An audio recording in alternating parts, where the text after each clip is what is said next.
guys! Welcome to my another mini vlog. Ang babaeng alipin sa Japan na hindi pa rin yumayaman.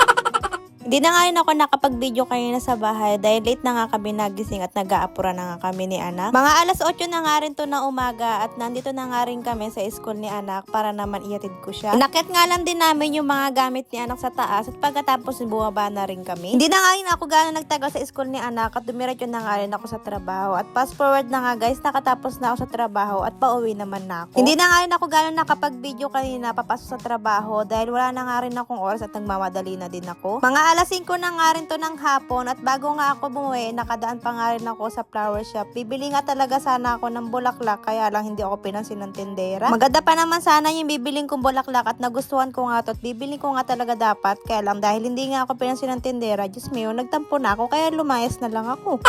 Pero hindi pa nga ako tuloy ang lumayas dahil bumalik pa talaga ako para tawagan yung tindera at para mabayaran ko na yung bulaklak. Diyos mio, sa kasamaang palad sa pangalawang beses, hindi pa rin niya ako pinansin. Akala niya siguro wala akong pambayad kaya hindi niya ako pinapansin.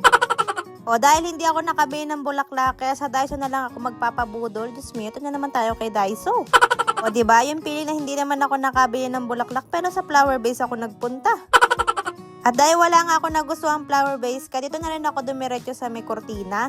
Lalagay ko lang din naman to sa lalagyanan namin ng towel dahil medyo nasira na nga yung kortina nakalagay doon, kaya papalitan ko na. Nakakita pa nga rin ako na pwede kong pagpatungan sa CR ng mga lalagyanan ng sabon, panlinis, saka mga tissue, kaya bumili na rin ako. Mag-iikot-ikot pa talaga sana ako, kaya lang naalala ko meron pala akong anak at kailangan kong sunduin. Kaya nga dali-dali na ako umuwi at pagka uwi ko nga naligo na ako kaagad at mga 6:30 na nga rin to at nakauwi na rin si anak at kumain na rin kami ng hapunan. Itong oras nga kami lagi kumakain ng hapunan dahil ito nga si anak hindi nga rin nakakakain sa eskwelahan kaya maaga pa lang kumakain na kami. Tapos nga namin kumain, pinaghugasan ko na nga rin itong mga plato na pinagkainan namin kaninang umaga pa at ngayong gabi. Araw-araw nga bago ako lumayas ng bahay, naghuhugas na nga rin ako ng plato at naglilinis ng bahay. Kaya lang kanina talaga wala na akong oras kaya hindi ko na nagawa. Tapos ko nga maglinis ng lababo, sinunod ko na nga rin to i-assemble yung mga nabili ko kanina. Kaya naman ako ibang nga asahan gumawa na to kundi yung sarili ko lang din. Ganito yata talaga pag nanay ka na tapos single mom ka pa, Diyos mio, lahat yata ng course kahit hindi ko pinag-aralan kaya kong gawin.